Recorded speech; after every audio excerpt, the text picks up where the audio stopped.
Understand more about coordination compounds, we should understand the difference of coordination compound, the difference of coordination compound and the difference of coordination compound and double salts. If you try to understand the difference between coordination compounds and double salts, you will understand this. Suppose for example এখন একটা তোরা coordination compound কি শিখলি? NH3 whole 6 Cl2, তাই তো? এটাকে জানিস আগেকার দিনে যখন বুঝতে পারতো না তখন কিভাবে লিখতো? NiCl2.6NH3, হ্যাঁ এইভাবে লিখতো যখন বুঝতে পারতো না।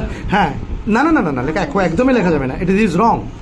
আগে লিখতো এইভাবে, কিন্তু তারপর সায়েন্টিস্টরা যখন জলে গুলায় দেখছে যে শালা ওই যে পার্পল কালার যায় না, তখন তো মাজা হেজে গেছে ওদের। ঠিক আছে, মানে একটা ডবল সল্ট লিখে দেখাচ্ছি। ধর FeSO4 dot NH4 whole 2 SO4 dot 6H2O, এটা হচ্ছে মোট সল্ট। এটা সবার লান দেখলি জটায় বলল। ঠিক আছে, এবার মোট সল্টকে তুই যদি জলে ভিজাইস, এবার মোট সল্টকে যদি তুই ইয়ে করিস, আয়নাইজ করিস, তাহলে তুই পাবি হচ্ছে Fe+2 plus NH4 plus SO4-2। ঠিক আছে, তার মানে কি ওর ইন্ডিভিজুয়াল আয়নগুলো আলাদা আলাদা হয়ে গেল।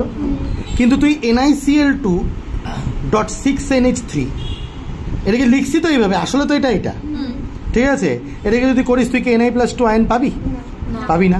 So this is the difference between coordination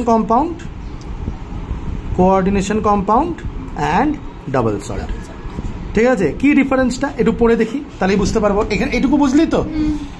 তাহলে পড়ে দেখলে কিভাবে বুঝবো, দেখ কি লেখা। double salts exist only in solid state and dissociate into ions in aqueous solution or any other solvent। এই যে ডিসোসিয়েট করে গেল, দেখ খাতাটা বের কর নিচ থেকে একটু, সেই আমি এই দেখ, এই যে এখানে ধর, এই দেখ ডিসোসিয়েট করে গেছে। ঠিক আছে, however coordination compounds exist in the solid state as well as when dissolved in water or any other solvent। ও নিজের আইডেন্টিটি লুজ করে না। হ্যাঁ হতে পারে Cl2টা ছাড়ে দিল, কিন্তু Ni6NH3 whole 6 প্লাস মানে এই যে এই আইডেন্টিটিটা লুজ করে না। তাহলে this is one difference between double salt and coordination salt. They lose their identity in solution, they do not completely lose their identity in the solution. The properties of the double salt are essentially the same as those of the constituent compounds. মানে FeSO4 এই যে এই double সল্টটা যে আছে, এই যে এই double সল্টটা যে আছে FeSO4 NH4 whole 2 SO4.6H2O, এটা is combination of the property of FeSO4 NH4 whole 2 SO4. But in case of the properties of coordination compounds are different from its constituents. মানে NiCl2 plus 6NH3 মিলায় তো তুই পাইছিস না যে NiNH3 whole 6 Cl2, এই দুটা মিলায় তো তুই এটা পাইছিস, রাইট অর রং? তাহলে এর প্রপার্টিটা এদের দুজনের প্রপার্টির থেকে একদম আলাদা, ইজ এ নিউ প্রপার্টি। হচ্ছে কালার চেঞ্জ হয়ে যায়, পড়লেই তো পার্পল হয়ে যায়। ঠিক আছে, তাহলে এটা থার্ড পয়েন্ট বোঝা গেল। Fourth point, in a double salt metal ions exhibit their normal valency. হ্যাঁ এ দেখ, ডাবল সল্টের মধ্যে FeSO4 NH4 whole 2 Fe+2 NH4 plus normal ভ্যালেন্সিতে ব্রেক করছে, right or wrong? In coordination compounds, metal ion is surrounded by a number of oppositely charged ions or neutral molecules more than its normal valency. হ্যাঁ, যদি একটা A ওর এর valency ধরা হয় +2, কিন্তু ওর তো নর্মাল ভ্যালেন্সির বেশি ওর সারাউন্ড করে রাখছে। মানে বেসিক্যালি ব্যাপারটা কি হয়, সাপোজ ধর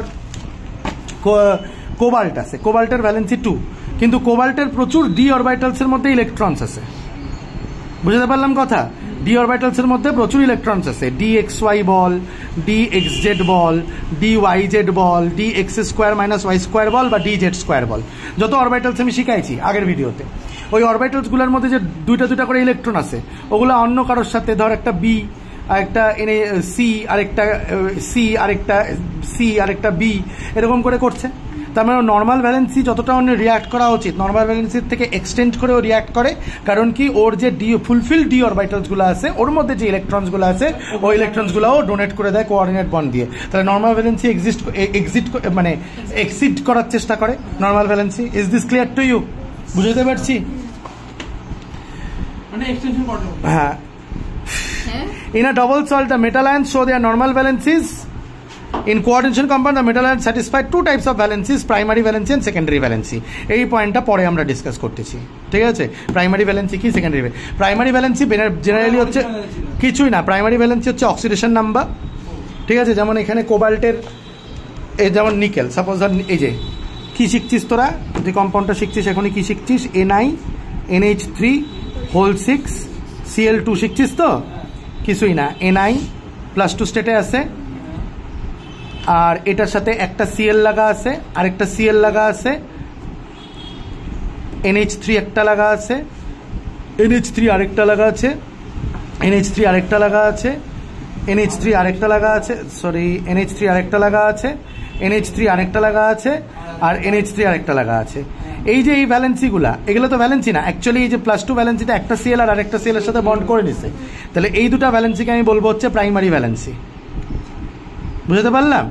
যেটা Cl2 স্যাটিসফাই করছে, আর NH3 গুলা যেটা স্যাটিসফাই করছে সেটা হচ্ছে ওই D, actually fulfil D orbital যেগুলো ছিল বা হাফ ফিল ডি অরবিটাল যেগুলো ছিল ওগুলো কোঅর্ডিনেট বন্ড করছে এর সাথে। বুঝতে পারলি? সরি এটা না সরি, এই যে এটার সাথে করছে, এটার সাথে করছে, এটার সাথে করছে, এটার সাথে করছে, এটার সাথে করছে, কোঅর্ডিনেট বন্ড করছে, তো ওগুলোকে আমি বলবো হচ্ছে সেকেন্ডারি ভ্যালেন্সি। তার মানে যেটা অরিজিনাল যেটা ভ্যালেন্সি, যেটা প্রাইমারি ভ্যালেন্সি সেটা অ্যাকচুয়ালি অক্সিডেশন নাম্বার, ঠিক আছে? আর যেটা সেকেন্ডারি ভ্যালেন্সি সেটাকে আমরা বলি কোঅর্ডিনেশন নাম্বার। বুঝতে পারলাম কথা? ইজি আছে না চ্যাপ্টারটা? হ্যাঁ, ইন্টারেস্টিংও আছে, ইজিও আছে। Is this clear? এই বন্ডগুলো সবসময় মনে রাখবি ডি অরবিটাল থেকে হচ্ছে। ডি অরবিটাল স্ট্রাকচার এই জন্য আগের দিন বলছিলাম যে একটু দেখে নিতে হবে D orbital structure. Is this clear to you? Understood or not? Sure? Absolutely understood. So you understood the difference between double salt and coordination compound, and up to this video the concept of coordination compound is absolutely clear. Yes, sir. There is no doubt, no problem. Let's go to the next video.